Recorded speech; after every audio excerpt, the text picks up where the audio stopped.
देखिए, वजह ये है कि जो देश की मिट्टी के लिए खड़ा है और देश की मिट्टी के लिए मरने का एक जज्बा है उसके अंदर, एक कि हम अपनी मिट्टी के लिए शहीद हो जाएंगे, तो वो एक उस परिवार के अंदर जाके सैल्यूट करना।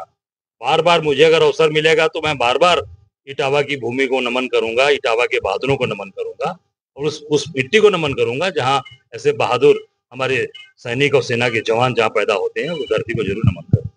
इटावा समाजवादी पार्टी का पहले से ही इटावा में आपकी उपस्थिति तो राजनीतिक संकेत की है क्या? देखिए, आप शायद आप पहले की चीजों को भूल गए।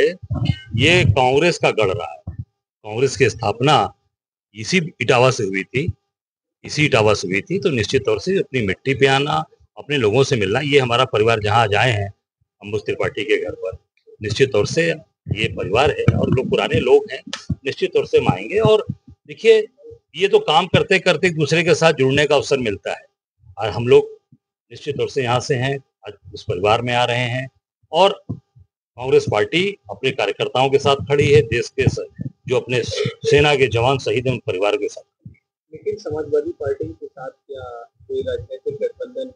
अब देखिए, हमारी तैयारी जो भी चल रही है पार्टी की, हम 403 पे संगठन सृजन का काम कर रहे हैं। संगठन सृजन आपने देखा होगा लगातार पूरे देश में चल रहा है। हम 403 के संगठन सृजन की तैयारी कर रहे हैं और पूरी ताकत के साथ काम कर रहे हैं। कांग्रेस के वरिष्ठ नेता है जो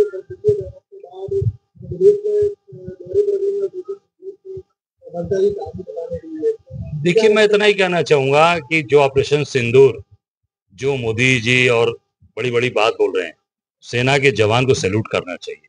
आज सेना के जवान के घर पे शांति पाठ था, यहाँ पर आके सैल्यूट करना चाहिए था, यहाँ आके बताना चाहिए था, यहाँ मिलना चाहिए था मुख्यमंत्री जी को। रक्षा मंत्री जी लखनऊ आए, एक बार सूरज यादव के घर नहीं आ सकते? आना चाहिए था ना। हम लोग इसलिए आते हैं कि हम लोग निश्चित तौर से सैनिकों का सम्मान करते हैं, हम शहीदों का सम्मान, हम शहीदों के परिवार से आते हैं। हम बनारस में विशाल पांडे शहीद हो गया था, स्क्वाड्रन लीडर, उसके घर में हर रक्षाबंधन में जाता हूँ, उनकी बहनों से राखी बनवाता हूँ। अवधेश यादव शहीद हुए पुलवामा में, रमेश यादव शहीद हुए, उनके घर जाता हूँ। तो हम लोग उस परिवार के साथ जुड़े रहते हैं। एक बार जिसने इस देश के लिए आगे बढ़कर काम करना, इनकी तरह झूठी बात और केवल दिखावटी बात नहीं कि तिरंगा यात्रा निकाल रहे हैं, उसमें भी डीजे बजा रहे हैं, डीजे बज रहा है, गाने बज रहे हैं, गाने बजा के तिरंगा यात्रा, शहीदों का अपमान है ये देश ये नहीं सहेगा। ये आप सेना का अपमान कर रहे हैं, देश का अपमान कर रहे हैं, जो तिरंगा यात्रा में डीजे बजा रहा है, बैंड बाजा बजा रहे हैं।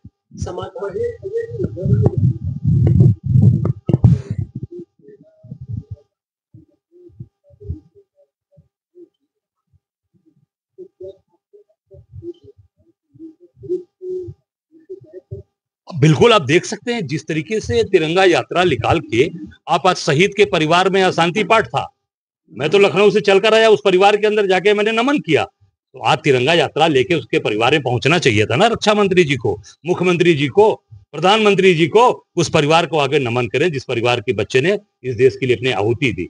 तिरंगा यात्रा उसके गांव में निकालना चाहिए था, भाजपा को उसके घर जाना चाहिए था। केवल तिरंगा यात्रा आप और केवल डीजे बजाकर, बैंड बाजा बजाकर, ये सीधे सीधे शहीदों का अपमान है, सेना का अपमान है, देश का अपमान है। स्वामी प्रसाद मौर्य ऑपरेशन सिंदूर पर सवाल खड़ा कर रहे हैं। देखिए, मैंने वो बात सुनी नहीं, इसलिए मैं नहीं बोल सकता।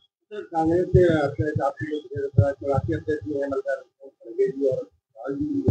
वो भी कई तरह के सिंदूर के हकीकत जानने के लिए बोल रहे हैं, तो आप इस पे क्या कहना? नहीं, उन्होंने सही बात बोली कि जिस तरीके से विदेश मंत्री एस जयशंकर ने कहा कि हमने पहले ही बता दिया था कि हम आतंकवादी ठिकानों पर हमला करेंगे।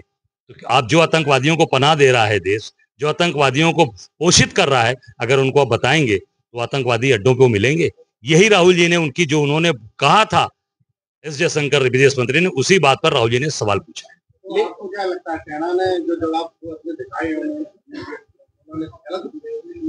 नहीं, मैं सरकार को बताना चाहिए कि जो एस जयशंकर ने बोला है वो क्या सही है या गलत है। सही है तो प्रधानमंत्री जी बोले और ये जयशंकर जी आकर बतावे देश को। सभा में डीएनए वार चल रहा है।